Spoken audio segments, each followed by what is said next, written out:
O presidente da Câmara dos Deputados, Geraldo Alckmin, republicano nesta quarta-feira que o governo brasileiro está disposto a dialogar com o deputado federal Eduardo Bolsonaro com foco nas regulamentações que envolvem empresas de tecnologia, em entrevista ao Metrópolis, e a exploração de minerais estratégicos.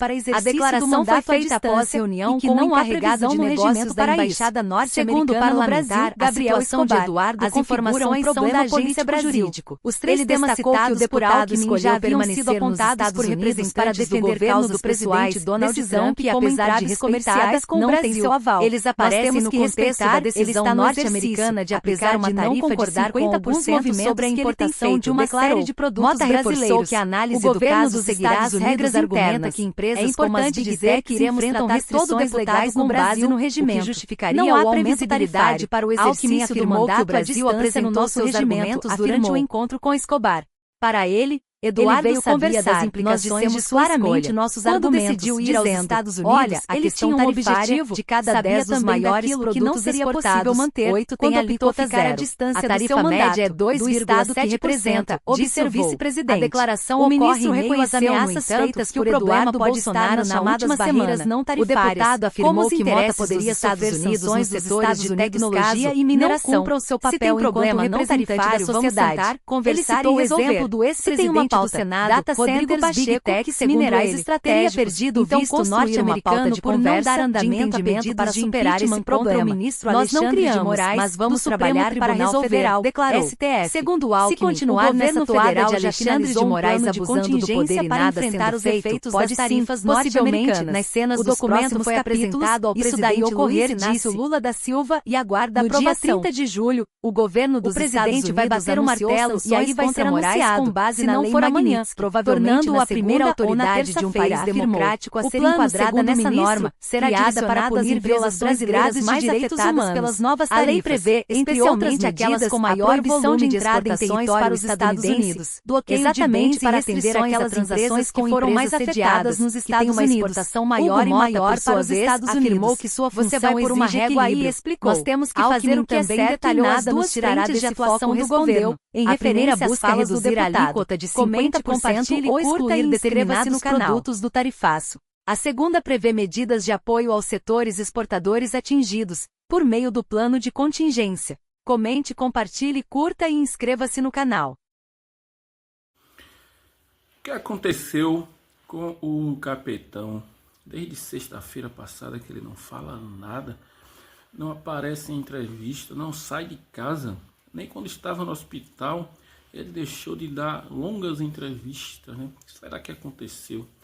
Ele desde sexta-feira que não sai, domingo ele resolveu falar na manifestação e de segunda-feira para cá, calado e sumido está o capitão.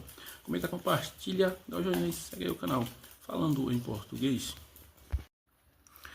ouvi dizer que se prendessem o capitão, que o Brasil iria parar. Já tem uma semana inteira, desde segunda-feira, o capitão preso. Só quem parou ou tentou parar o Congresso Nacional foram os extremistas de direita, um bando de vagabundo que não tem proposta e vive aí às custas do voto bolsonarista extremista, né? Uma proposta que sirva para a população, para o trabalhador, eles não têm e nem querem votar as propostas que lá chegam de outros deputados e do governo, como o imposto de renda, a isenção para quem ganha até 5 mil e o fim da escala 6x1. Só quem parou foram os deputados extremistas que, parado ou não, não mudam em nada a vida do brasileiro, né?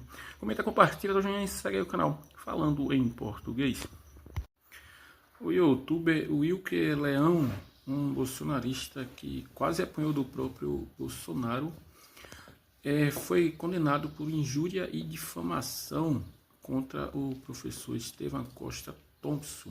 Ele tinha a mania de gravar as aulas e ofender os professores na UNB.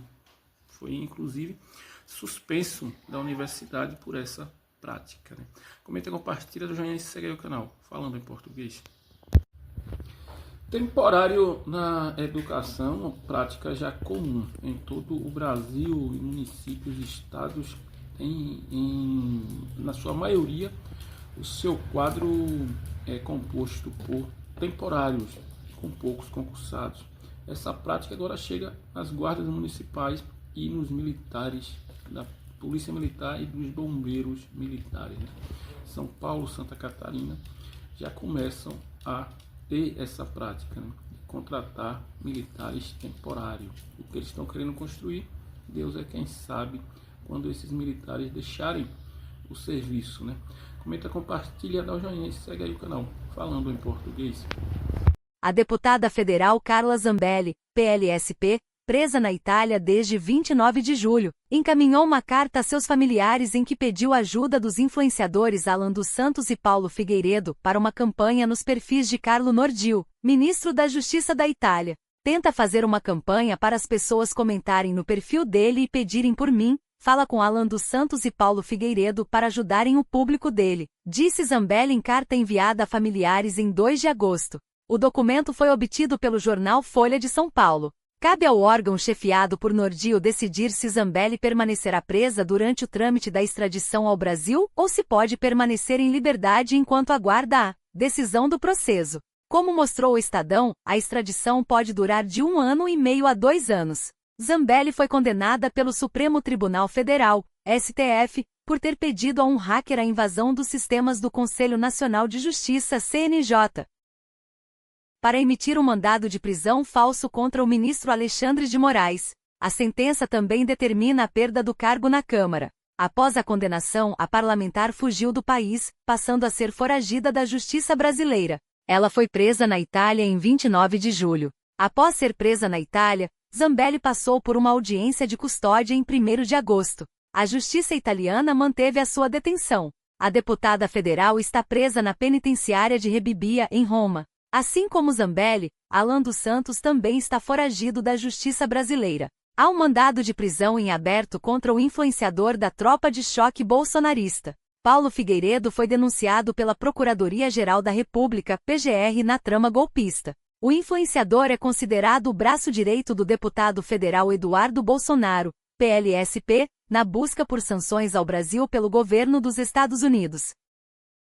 Além da condenação pelo ataque hacker, Zambelli é ré por empunhar uma arma contra um homem na véspera do 2º turno da eleição presidencial de 2022. O julgamento por porte ilegal de arma e constrangimento ilegal está pausado por um pedido de vista do ministro Cássio Nunes Marques, mas já há maioria entre os ministros para condená-la. Em paralelo à extradição, tramita na Câmara o processo que pode levar à cassação do mandato de Zambelli. O caso está em análise da Comissão de Constituição e Justiça, CCJ da Casa. Comente, compartilhe, curta e inscreva-se no canal. Comente, compartilhe, deixe seu joinha e se inscreva no canal Falando em Português.